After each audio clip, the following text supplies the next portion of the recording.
Right, ఇక TPCC chief Mahesh Kumar Goud మీడియాతో మాట్లాడుతున్నారు. ఇప్పుడు లైవ్ చూద్దాం.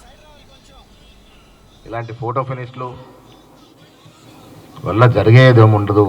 నాయకుడు అన్నవాడు ప్రాక్టికల్గా ఉండాలి, వాస్తవానికి దగ్గరగా ఉండాలి. మూసీ నది విషయంలో మాకు స్పష్టత ఉంది. మీకు అనుమానాలు ఉంటే కూడా నివృత్తి చేయడానికి సిద్ధంగా ఉన్నాం. హైదరాబాద్ భవిష్యత్తులో ఎన్విరాన్మెంటల్గా సేఫ్గా ఉండాలి, అదే మా ధ్యేయం. వాయనాడులో జరిగిన సంఘటన, ఇక్కడ ఫ్రాన్స్లో ప్యారిస్లో జరిగిన సంఘటనలో జరగకూడదు. ఇక్కడ హైదరాబాద్లో ఉన్న ప్రతి పౌరుడు సేఫ్టీగా సురక్షితంగా ఉండాలంటే మూసీ ప్రక్షాళన జరగాలి. మూసీ ఇరువైపులా ఉన్నటువంటి ప్రజలు సురక్షితంగా ఉండాలి. హైదరాబాద్ ఎన్విరాన్మెంట్ పరంగా సురక్షితంగా ఉంటేనే పెట్టుబడులు వస్తాయి. దానికి కంకణం కట్టుకున్న ప్రభుత్వం ఎక్కడ కూడా డిబేట్ కాదు.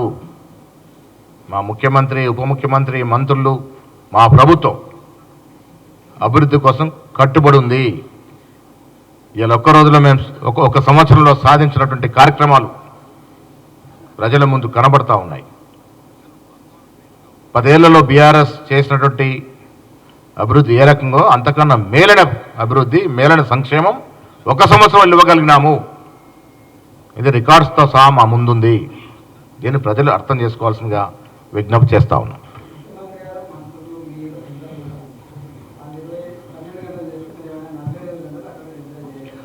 ఇప్పుడు మూసీ విషయంలో స్పష్టత లేనివారు, అక్కడ పరిస్థితుల్లో అవగాహన లేనివారు తెలుసుకోవడానికి నిద్ర చేశారు. మాకు పరిపూర్ణమైన అవగాహన ఉంది మూసీ విషయంలో. ఎంత బాధలు పడతా ఉన్నారు మూసీ నది ఇరువైపున ఉన్న ప్రజలు అనేది మాకు పరిపూర్ణ అవగాహన ఉంది. మాకు అవగాహన ఉంది కాబట్టి మీరు అవగాహన తెచ్చుకోవడానికి ఒక 30 రోజులు, 3 నెలలు అక్కడ ఉంటే మీకు అక్కడ స్థితిగతులు అర్థమవుతాయని ముఖ్యమంత్రి చెప్పినారు. ఒక రోజులో ఏమర్థమైంది? మాకు అర్థమైంది మాత్రం సాక్స్ వేసుకొని, కొత్త సాక్స్, కొత్త బెడ్షీట్ వేసుకొని కిషన్ రెడ్డి గారు పడుకుంది మాత్రం అర్థమైంది. ఆ సాక్స్ ఎందుకు వేసుకున్నారో, మరి ఎన్ని దోమలు ఆయన కుట్టినాయో, ఆ వీడియో రికార్డులు ఎన్ని దోమలు కనబడ్డాయో అది ప్రజలకు అర్థమైతే సరిపోతుంది.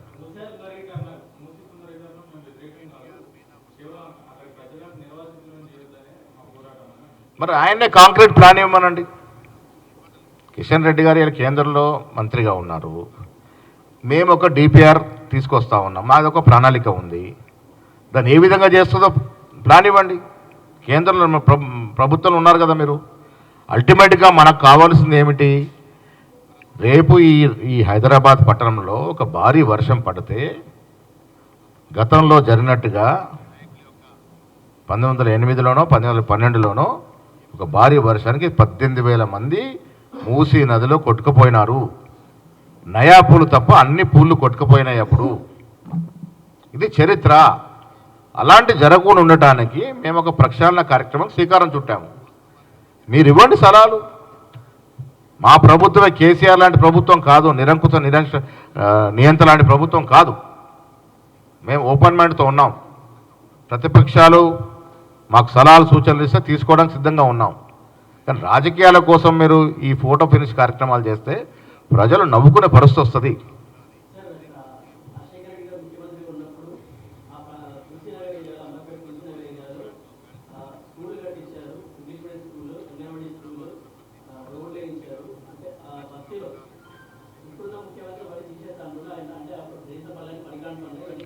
ఎవరు చేసినా ఎవరు చేసిన వాటికి పొంతన లేదు. ఒక్కటి వాస్తవం ఏంటంటే ఈ ముఖ్యమంత్రికి ఒక విజన్ ఉంది. హైదరాబాద్ని ప్రపంచ నగరాలతో పోటీ పడాలని ఒక తపన ఉంది. దానికోసం మా ప్రభుత్వం ఈ కార్యక్రమం చేపడుతూ ఉంది. మూసీ ఇరువైపులా ఆ ఎస్టిమేటెడ్, ఆ టెక్నికల్గా స్పెసిఫికేషన్ ఎంత దూరం ఉంటుందో అంత దూరం ఖాళీ కావాల్సిందే. భవిష్యత్ తరాల కొరకు, మన తరం కాదు ఈ ఆలోచన, వచ్చే జనరేషన్ కోసం ఉపయోగపడే కార్యక్రమం ఇది. హైదరాబాద్ క్లైమేట్ పరంగా, ఎన్విరాన్మెంటల్ పరంగా సురక్షితంగా ఉంటే పెట్టుబడులు వస్తాయి, బయట వాళ్ళు మన దగ్గర చూస్తారు. ఆ ప్రక్షాళన జరగాలంటే ఎవరో ఒక ముఖ్యమంత్రి గట్టి నిర్ణయం తీసుకునేవాడు కావాలి. ఇలా ఈ ముఖ్యమంత్రి ఒక నిర్ణయం తీసుకున్నాడు. దాన్ని మనం అందరం సమర్థిద్దాం అన్నమాట చెప్తా ఉన్నాం.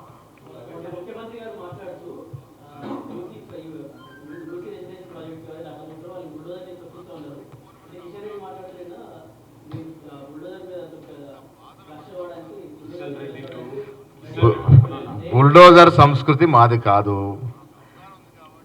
ఇది వీళ్ళ కిషన్ రెడ్డి వాళ్ళ పెద్ద ఉన్నాడు ఒక అతను, మా నడిపన్న యోగి ఆదిత్య ఏంటి అని యోగి పెద్దన్న మోడీ అయితే నడిపన్న ఉన్నాడు ఒక అతను. ఆ యోగి ఆదిత్యనాథ్ యొక్క పాలసీ బుల్డోజర్ది.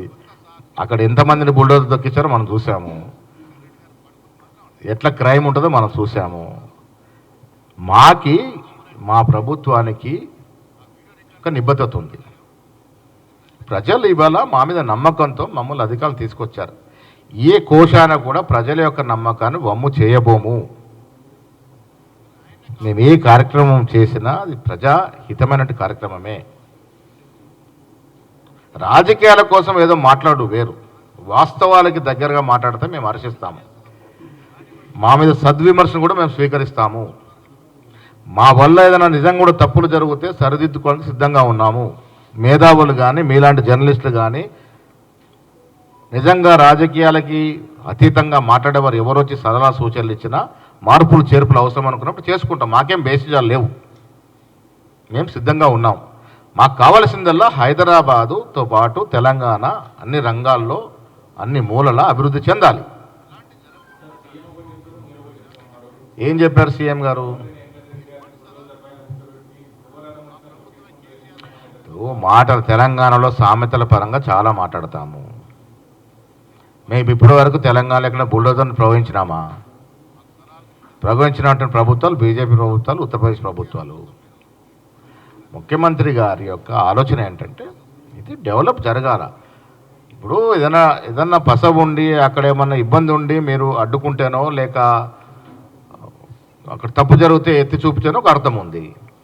కేవలం ఆపోజిషన్లో ఉన్నాం, మేము ప్రతిపక్షంలో ఉన్నాం కాబట్టి ప్రభుత్వం ఏ కార్యక్రమం చేసినా, అది మంచి కార్యక్రమం చేసినా ప్రజలకు అవసరం కార్యక్రమం చేసినా అడ్డుకోవాలి కాబట్టి అడ్డుకుంటే అర్థం ఏముంది? ఇంకా ఆ రకంగా ఉద్దేశపూర్వకంగా అడ్డుకుంటే మేము తొలగిస్తామన్న మాట అంటే అని ఉంటాడు ముఖ్యమంత్రి గారు. అంతే కదా మరి. ఇప్పుడు టీఆర్ఎస్ నాయకులకి ఎప్పుడు కష్టాలు వచ్చినా బీజేపీ నాయకులు రంగంలో దిగుతున్నారు. మేము 10 ఏళ్ళుగా చూస్తా ఉన్నాం ఈ తత్వంతో. బీజేపీ వారికి ఏమైనా కష్టాలు అయితే కేసీఆర్ కేటీఆర్ రంగంలో దిగుతారు. ఇది పరస్పరంగా వాళ్ళు చేసుకున్నటువంటి అగ్రిమెంటు. ఇవాళ లగ్చర్లలో కేటీఆర్ తప్పు బహిర్గతమైంది, ఆయన ప్రొటెక్ట్ చేయాలి కాబట్టి దీని డైవర్షను. నాకు కిషన్ రెడ్డి గారు మంచి మిత్రుడు, మంచి గౌరవం. మేమిద్దరం కలిసి ఆయన యువజన కాంగ్రెస్లో ఎన్ఎస్ వెళ్ళినప్పుడు ఒకే రూమ్లో చాలా సందర్భంలో పడుకొని ఉన్నాం. పివి నరసింహరావు